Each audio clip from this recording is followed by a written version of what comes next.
Добрый вечер. У студыі Катя Малей распачынаем выданне аб'ектыўных навінаў. Заставайцеся на Белсаце, і вы даведаецеся. Прысуд як за забойство. Верховный суд покарал Виктора Бабарыку.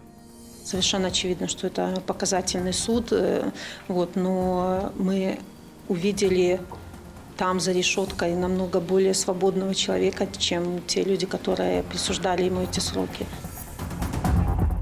Плынь нелегальной миграции с боку Беларуси б'е усе рекорды. Есть подозрение, что белорусский режим отыгрывает пэўную роль, и мы у Европе не наивные. 2 гады гэтак званай хіміі нібыта за паклёп на генпракурора. Гэта прысуды яны маюць такую чыста паказальную функцію, каб все ведалі, што бачыце, нават мы сажаем за каментар. 14 гадоў турмы нібыта за атрыманне хабараў, асабліва буйным памеры, і легалізацыю сродкаў, атрыманых злачынным шляхам. Верховны суд пакараў экс-банкіра і былога прэтэндэнта ў кандыдаты на пасаду прэзідэнта Беларусі Віктара Бабарыку. Сваёй віны ён не прызнаў. Іншым фігурантам справы Белгаспромбанку прысудзілі значна меншыя тэрміны – ад хатняй хіміі да 6 гадоў турмы. Падрабязнасці ў матэрыяле Ірыны Карніенкі. У суде Маскоўскага району Менску агучылі прысуд Віктору Бабарыку. Прокурор Сергей Гіргель прасіў для экс-банкіра 15 гадоў пазбаўлення волі ў калоніі узмоцненага рэжыму, а суддзя Ігар Любавіцкі прызначыў 14. Таксама суд пастанавіў спагнаць з Бабарыкі 46 мільёнаў рублёў у кошт пагашэння нанесенай шкоды і штраф памерам 5000 базавых. Арышт з ягонай маёмасці, дому, кватэры, аўтамабіля і надзелу знялі. Я абсолютно уверен, что ни один из членов Верховного суда не гордится этим решением и своей работой. Так? Через какое-то количество времени все люди, которые приложили руку к этому судилищу, им будет стыдно об этом упоминать и говорить, что они в каком-то виде в этом участвуют. На абвяшчэнне выроку ў справе Белгаспромбанку сабралася шмат тых, хто хацеў падтрымаць Віктара Бабарыку. Традыцыйна ў будынак суда пусцілі не ўсіх. Адміністратары адыёзных дзяржаўных тэлеграм-каналаў прайшлі ў абыход вялізнай чаргі. Побач з судом дзяжурылі аўтазакі. Міліцыянты праз мегафон прасілі людзей разысціся. Не абышлося без затрыманняў. Все обвинение строится на показании других людей, причем в основном это люди, которые находятся в заключении больше года.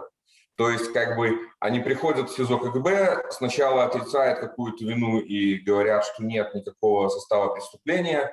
Потом, как сказал один из обвиняемых, я посидел какое-то время, и тут я осознал, что на самом деле я нарушал закон. Экс-кіраўніка Белгаспромбанку Віктара Бабарыку абвінавацілі ў атрыманні хабару ў асабліва буйным памеры і легалізацыі сродкаў, атрыманых злачынным шляхам. Былы банкір сваёй віны не прызнаў. Разам з Бабарыкам судзілі 7 топ-менеджераў Белгаспромбанку. Усе яны цалкам прызналі сваю віну і ўрэшце атрымалі меншыя тэрміны. На национальном уровне нам доступна только подача жалобы в порядке надзора, поскольку приговор вынесен Верховным судом и в апелляционном порядке обжалованию не подлежит.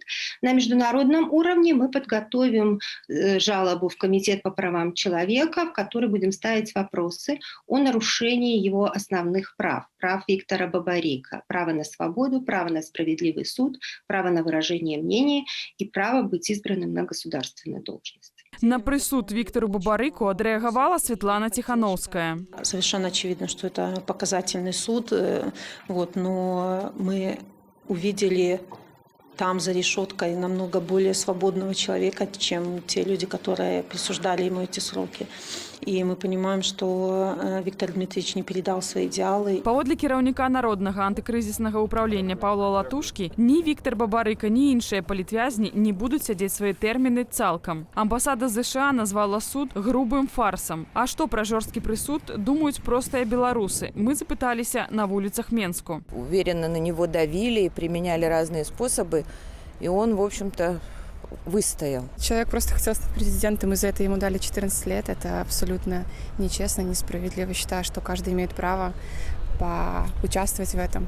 Нет, думаю, многовато. Вообще несправедливо. Почему? Как-то я не верю, что он совершил такое. Люди воруют больше и получают меньше. Во-первых, это не суды, а судилища. Вина человека не доказана. В принципе, вина ни одного из 500, уже даже больше, чем 500 заключенных, не доказана. Шматгадовы кіраўнік Белгазпромбанку Віктор Бабарыка вясною мінулага года сышоў з пасады, каб узяць удзел у выбарах прэзідэнта Беларусі. За ягонае вылучэнне сабралі больш за 400 000 подпісаў. Але кандыдатам Бабарыку не зарэгістравалі. Зусім неўзабаве сілавікі затрымалі топ-менеджераў Белгазпромбанку і самога Віктора Бабарыку з сынам Эдуардом. Умовы для вызвалення, которые могли бы быть для Віктора Бабарыкі, яны насамрэч выглядаюць вельмі жахліва, і я думаю, тут немагчымая ніякая сделка, зважаючы на тое, што Віктор Бабарыка з'яўляецца ўсё ж таки найбольш папулярным палітыкам Беларусі. І адпаведна Александр Лукашенко просто не можа сабе дазволіць выпусціць свайго галоўнага канкурента з няволі. У сваім апошнім слове Віктор Бабарыка казаў, што не здзяйсняў ніякіх супрацьпраўных дзеянняў і яму не сорамна перад дзецьмі, калегамі і паплечнікамі. Ірына Карніенка, Белсат. Ад 4 до 5 з паловаю гадоў калоніі ўзмоцненага рэжыму. Суддзя Вера Філонік вынесла прысуды другой партыі абвінавачаных у пінскай справе. А ў працэсе над блогерам Мікалаем Дзядком перапынак, у часе якога псіхалінгвістычная камісія мае вызначыць, ці было ў публікацыях Дзядка распальванне варожасці да сілавікоў і чыноўнікаў. А вось у справе жыхаркі Менску Наталі Красько гэткую выснову ўжо зрабілі. Жанчына атрымала 2 гады абмежавання волі, гэтак званай хіміі, за каментар пад выказваннем генпрокурора Андрэя Шведа. Тэму працягне Валера Руселік. Яшчэ б, калі генпракурор злачынца, што яму застаецца? Менавіта гэты каментар, напісаны сталічнай прадпрымальніцай і кансультантам па кіраванні Наталлі Красько ў тэлеграм-чаце «Кулуары Куку» каштаваў жанчыне абмежавання волі. Суддзя Антон Колабаў вырак на 2 гады гэтак званай хіміі спадарню Красько нібыта за паклёп на генеральнага пракурора Андрэя Шведа, а таксама забавязаў асуджаную выплаціць пакрыўджанаму чыноўніку 9 000 рублёў кампенсацыі маральнай шкоды. Я, в общем-то, готова принести извинения в личной беседе лично Андрею Ивановичу Шведу, потому что считаю, что вот этот комментарий, он действительно негативный, он может задеть человека. Для меня это важно, потому что это ярлык, который он на свой счет воспринял. Я не его имела в виду, там даже его фамилии не было его имени. Нібыта за паклёп, таму што аніякага паклёпу насамрэч не было. Гэта калі кіравацца законам. У навукова-практычным каментары да крымінальнага кодэксу Беларусі дакладна акрэслена, што адмоўныя ацэнкі асобы без указання фактаў не могуць уважацца за паклёп. Максімум гэта абраза. Але каго гэткія нюансы хвалююць у краіне, дзе часам не да законаў? Гэта прысуды, яны маюць такую чыста паказальную функцыю, каб все ведалі, што бачыце, нават мы сажаем за каментар, за кепскае слово на адрес прокурора, за кепскае слово на адрес міліцыянта, каб вы ведалі, што не проста выходзіць нельга, а нельга нават нешта кепскае гаварыць пра міліцыянтаў, пра прокурора, увогуле пра прадстаўнікоў улады і сілавікоў.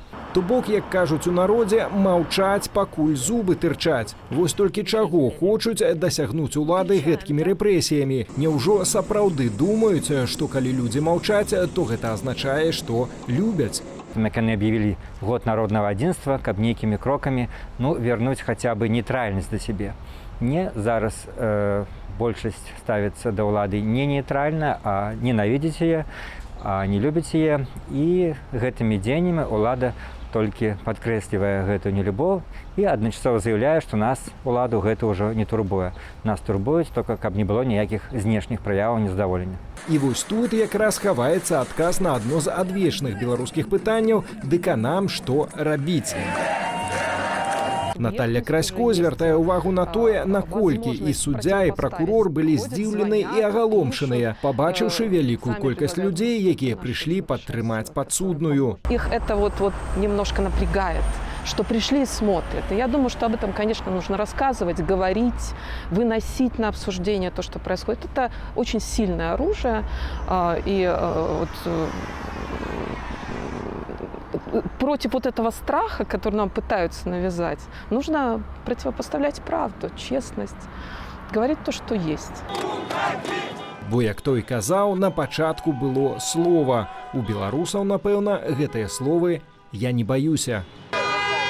Валер Руселік, Белсат. Незаконная міграцыя праз Беларусь пачала пераўтварацца ў выклік для ўсяго еўразвязу. Аб гэтым заяўляюць прадстаўнікі краінаў ЕС. З тэрыторыі Беларусі хлынула беспрэцэдэнтная плынь нелегальных мігрантаў.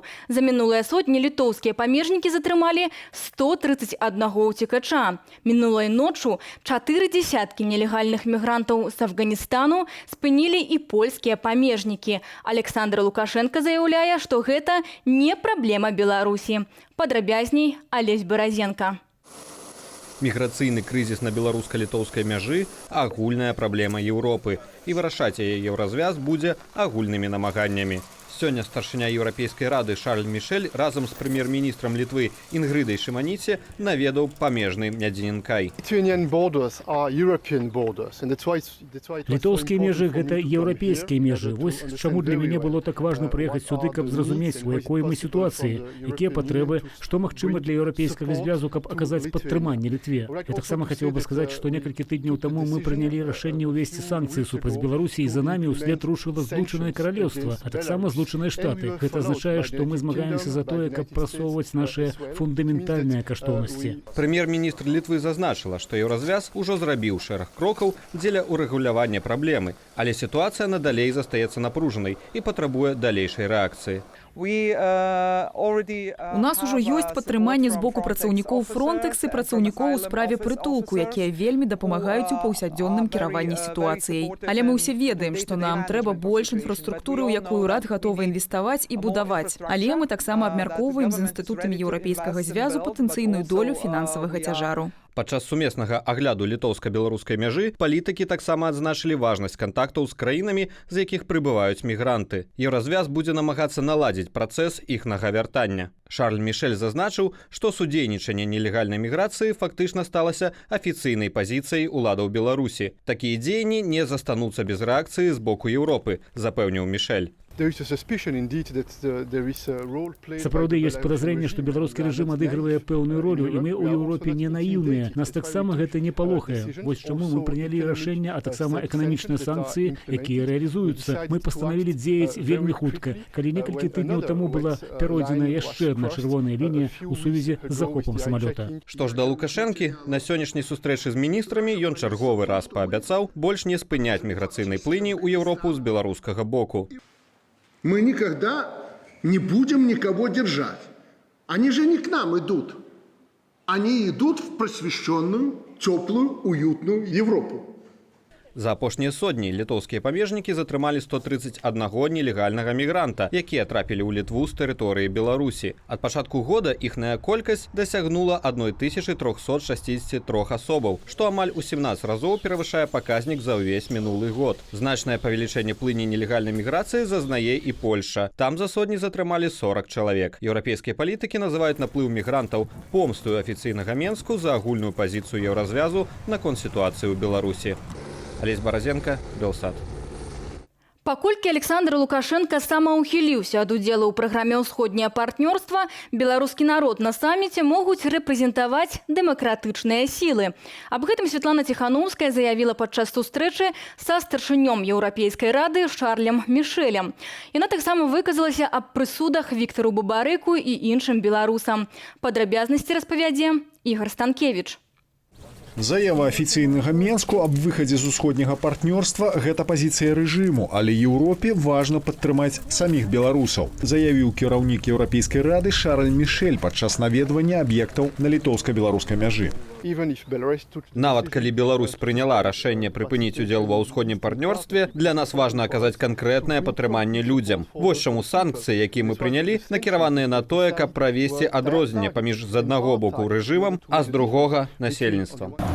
Наступная сустрэча з офісам Святланы Ціхановскай. Напярэдадні Літва надала яму афіцыйны дыпламатычны статус. У адказ МЗС Беларусі скараціў да мінімуму штат літоўскай амбасады. Пытанне ўдзелу ва ўсходнім партнёрстве адно з цэнтральных. Святлана Ціхановская запрапанавала, каб дэмакратычныя сілы рэпрэзентавалі Беларусь на наступным самміце. Шарль Мишель достаточно осведомлен о ситуации и высказал абсолютную поддержку нам. Нам главное сейчас скоординироваться по этой поддержке и что Европейский Союз будет действовать согласно своему плану давление на режим, поддержка гражданскому сообществу. Мы настояли на тым, што гэта ініцыятыва не толькі для дзяржавы, не толькі для рэжыму, а для беларусаў. І выхад Беларусі з усходняга партнёрства будзе шкодзіць інтарэсам менавіта людзей. І такое меркаванне насамрэч знайшло водгук у нашых еўрапейскіх партнёраў. На сустрэчы абмяркоўвалася пытанне еўрапейскіх санкцый супраць рэжыму Лукашэнкі. Святлана Ціханаўская адзначыла, што вельмі важна, каб да санкцыяў долучылася Украіна, а сам еўразвяз зрабіў так, каб рэжым не мог іх абыходзіць. Ігор Станкевич, Белсат. Спачатку звяно, баш, пэн-цэнтр, рух за свабоду, цяпер і экадом. Міністэрства юстыцыі пачало пазапланавае правяранне дзейнасці грамадскай арганізацыі. Да пятніцы адна з найстарэйшых некамерцыйных экалагічных арганізацый у Беларусі мусіць падаць шэраг неабходных дакументаў. Тым часам эканамічны суд Менску пачаў разглядаць скаргу Тутбай на дзеянні камісіі, якая раней прызнала прадукцыю парталу экстрэмісткай. Суд у справе прызнання прадукцыі Тутбай экстрэмісткую пачаўся 24 чэрвеня, а напярэдадні працэсу з'явілася заключэнне рэспубліканскай экспертнай камісіі. Яна назвала Тутбай, цытата, схаваным каардынатарам пратэсту. У звязку з гэтым Тутбай падаў заяву на абскарджанне дзеянняў камісіі. У выніку працэс прыпынілі на нявызначаны тэрмін. Пераслед найбуйнейшага інтэрнэт-парталу Беларусі пачаўся ў траўні. Офіс рэдакцыі заблакавалі сілавікі. Пазней камітэт дзяржкантролю паведаміў пра крымінальную справу за ўхіленне ад выплаты падаткаў у асабліва буйным памеры. У справе агулам затрымалі 15 чалавек. 29 рублёў. Такі збор за перасячэнне мяжы на аўтамабілі уводзіць і Віцебская вобласць. Пастанова аб мясцовым зборы ўступае ў моц 1 жніўня і будзе дзеяць, прынамсі, да студзеня 2023 года. У дакуменце гаворыцца, што ад аплаты збору вызваляюцца транспартныя сродкі, на якіх едуць прадстаўнікі дзяржорганаў у мэтах выканання службовых абавязкаў, ветэраны Вялікай айчыннай вайны і некаторыя іншыя катэгорыі грамадзянаў. Раней мясцовы збор за перасячэнне мяжы увялі ў Гомельскай, Гарадзенскай і Берасцейскай абласцях. Цяпер выезд аўтам з нашай краіны становіцца платным па ўсёй мяжы, акрамя Магілёўскай вобласці, якая мяжуе толькі з Расеяй. І змяняем тэму. Чорны бусел – рэдкая птушка. Пабачыць якую шанцуе далёка не кожнаму. Адмыслоўцы Нацыянальнай акадэміі навук штогод вядуць улікі гнёздаў і кальцуюць маладых буслоў. Турбаваць жа птушак не спецыялістам забараняецца законам. З пачатку 80-х гадоў мінулага стагоддзя чорныя буслы унесеныя ў чырвоную кнігу. Аднак, нягледзячы на гэта, іх папуляцыя змяншаецца. Нашым журналістам удалося на ўласныя вочы пабачыць рэдкую птушку беларускага неба. Чорны бусел – птушка ў Беларусі рэдкая. З 1981 года гэты від занесены ў чырвоную кнігу і застаецца пад аховаю дзяржавы. Не трапляецца ён на вочы яшчэ і таму, што ў адрозненне ад белага бусла у якасці месца гнездавання выбірае гушчары пры балотах і цяжкадаступныя вільготныя лясы.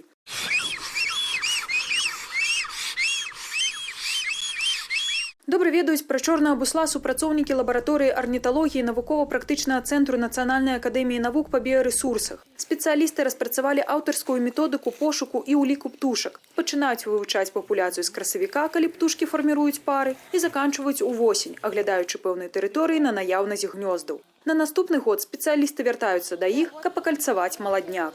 В первую очередь для индивидуальной идентификации птицы. То есть, когда мы должны знать, чтобы отличать конкретную птицу. То есть, например, на камере ловушки вы видите птицу, вы не знаете, что она. Если на ней есть кольцо, вы знаете, откуда эта птица, что она делает, сколько ей возраст, ну и все остальные параметры. Сам працэс кальцавання вымагае не толькі фізічнай падрыхтоўкі ў спецыялістаў, каб дабрацца да цяжкадаступнага гнязда, але і адмысловых навыкаў, каб не нанесці птушанятам шкоды. Бо ў стрэсе маладыя птушкі могуць выскачыць з гнязда і, не умеючы лётаць, разбіцца. Пришлось несколько раз спускаться ниже, чтобы птенцы успокоились. Потом пришлось, я понимал, что если один птенец уже внизу его кольцуют, то его нужно будет сажать. А это опять беспокойство для тех, кто там сидит. И поэтому принял решение наверху, что лучше залезть с другой стороны. Это было, конечно, физически, технически сложно сделать. Но залезть и убрать того птенца, который сидел на краю. Задача ускладняецца яшчэ і тым, што птушкі, вядома, не ўзрадуюцца чужынцам.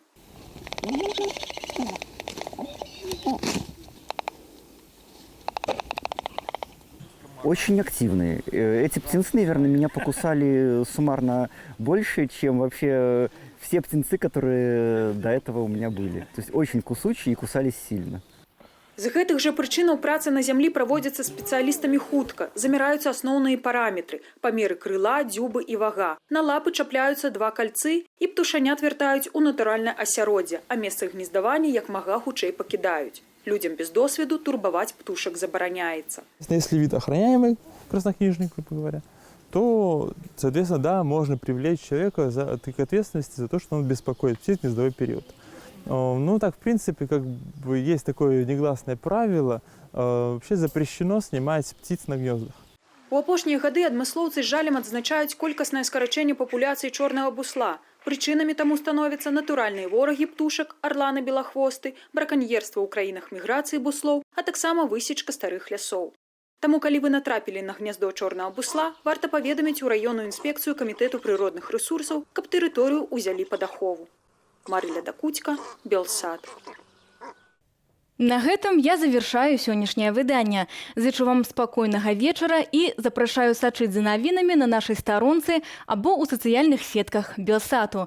Для вас працавала Катя Малей. Да сустрэчы.